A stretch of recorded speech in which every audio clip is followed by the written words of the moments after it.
Гражданская блокада Крыма продолжается. Сегодня 25 дней, как активисты на 3 пропускных пунктах Херсонщины не пускают грузы на временно аннексированный полуостров. С 20 сентября участники блокады вместе с добровольческими батальонами перекрыли торговлю.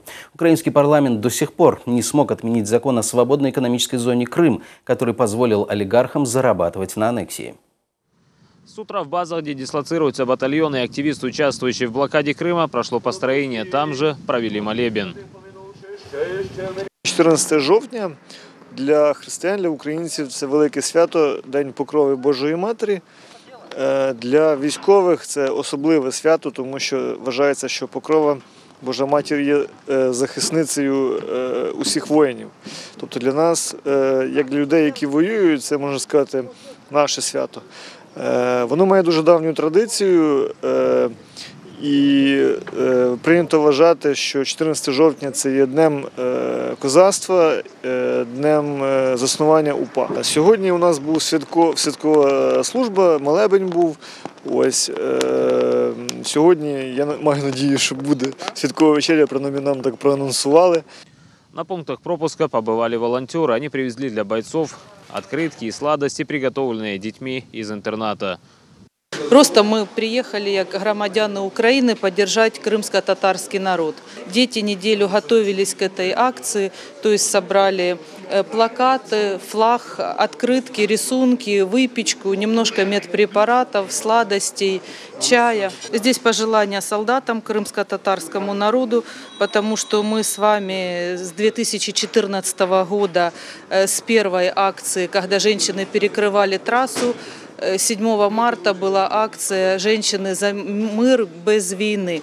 Активисты, которые участвуют в блокаде, тоже своими руками готовили подарки для защитников Отечества. Они из веревок плели браслеты, которые могут пригодиться в экстренных ситуациях. Браслеты из паракорда, как браслеты выживания. Туда плетают леску, крючки, огниво, потом мешковинный кусочек. И на разрыв это стропа парашютная, паракорд 550. Она идет 550 килограмм на разрыв. То есть человек может вытянуть себя, карабином может где-то что-то прицепить, там обмотать тот же ножик к дереву, ну, к какому-то древу будет уже копье. А женщины и бойцов и участников блокады накормили праздничным обедом. Сейчас готовят для них ужин. Сегодня делаем котлама, это крымско-татарские пышки, затем сделаем пирожки украинские с картошкой и, как мы хотели еще что сделать сегодня? И хаурма с курицей. Вот, так что у нас сегодня праздничный обед и ужин.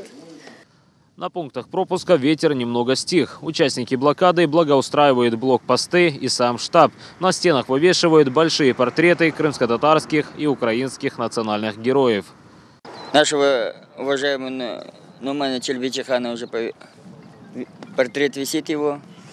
Планируем дальше вот этот ряд флагами, флагштоки сделать. И кто будет, наши побратимы, приезжать, это все будет заставлено их добровольцы, их флагами. Цель какая? Цель? Что Украина и крымские татары вместе. Это все украинцы. Что мы за одно целое. Это все. За свободную Украину, за свободный Крым. Сегодня же активисты на мобильной вышке в Чангаре установили государственный и крымско-татарский флаг. Он виден из поста блокады и с административной границы с Крымом. Шевкет Аматулаев, Алим Абдулхаиров, Асан Аминов, Олег Казыкин, Заман, АТР. Пьяный таможенник против трезвых милиционеров. Ночью за руководителем Каховской таможни на Херсонщине началась настоящая погоня. Он пытался убежать от милиционеров. Таможенника задержали. Подробности знают наши корреспонденты. Внедорожник Hyundai участники блокады Крыма, представители правого сектора и милиции остановили на посту поздно ночью. Машина ехала со стороны админграницы с Крымом. Участники блокады учуяли запах спиртного. Он сказал, что его зовут Сергей, что он начальник таможни. Больше информации не давал. И ждем ГАИ. ГАИ составляет протокол, забирает его, не забирает, эвакуирует.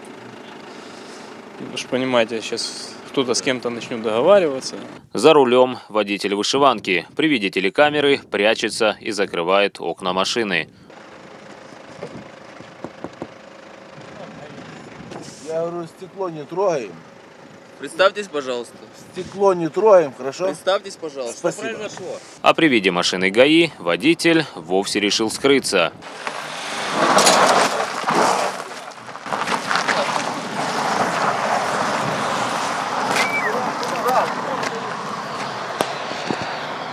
Давай, догоняй!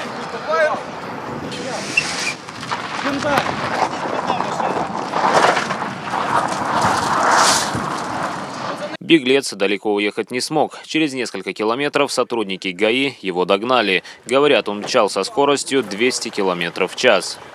Можно как-то камеру, свет выключить? Водителя с признаками опьянения решили отвезти в Геническую районную больницу на медосвидетельствование. Вы уже один из, наверное, 20, который хотел моих детей сиротами оставить. Вам не стыдно, Сереж? Или работнику госучреждения все можно? Освидетельствование проходило за закрытыми дверьми, без телекамер. Двери откройте, пожалуйста. Там уже беглец и рассказал, кем и где работает. Где кем работаете? Я исполняю обязанности начальника таможенного поста. Мытного поста Каховка, запятая, Херсонская мытница, Херсонская с большой буквы, мытница, ДФС, 3 буквы, большой буквы. Державная фискальная служба Украины. Фамилия, имя, отчество, Степовый Микола Петрович. Задержанный водитель утверждал, ничего из спиртного не пил. А что пил сегодня? Жидкость? Ну да. Ну, компот пил. То есть алкоголь вы не пили? Алкоголь нет.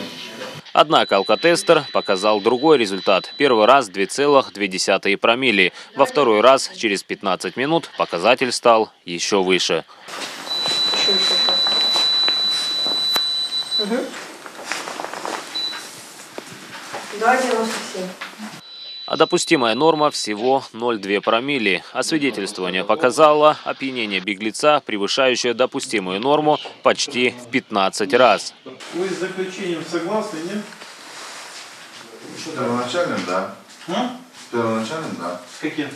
Ну, который вот... Ну да. Алкогольное опьянение, что первое, что второе. Одно и то же. Я с первоначальным, да. Ну, первоначально 2,22 вот записал. Тут заключение, алкогольное опьянение. Ну, это подпишу, конечно. Вы понимаете, что людей чуть не задавили? Понимаете? Нет, люди под машину заходили. Так они же вас остановили, это пост был. Двери освободите, пожалуйста. Уже на посту ГАИ на пьяного начальника таможенного поста Каховки составили админпротокол по 130 статье КоАП, а машину забрали на штрафплощадку. Окончательное решение по делу уже вынесет суд. Либо же арест, либо лишение водительского удостоверения. Ну а штраф, какую сумму, арест, на какой срок? 3400. Арест 7 или 15 суток, вот это я сказать не могу. А лишение прав На год. Водитель причины своей пьяной езды и попытки наезда на участников блокады Крыма так и не объяснил. Активисты блокады готовят заявление. Хотят привлечения чиновника таможенной службы к уголовной ответственности за наезд при бегстве с блокпоста. Шевкет Аматулаев, Алим Абдулхаиров, Асан Аминов, Олег Козыкин, Заман, АТР.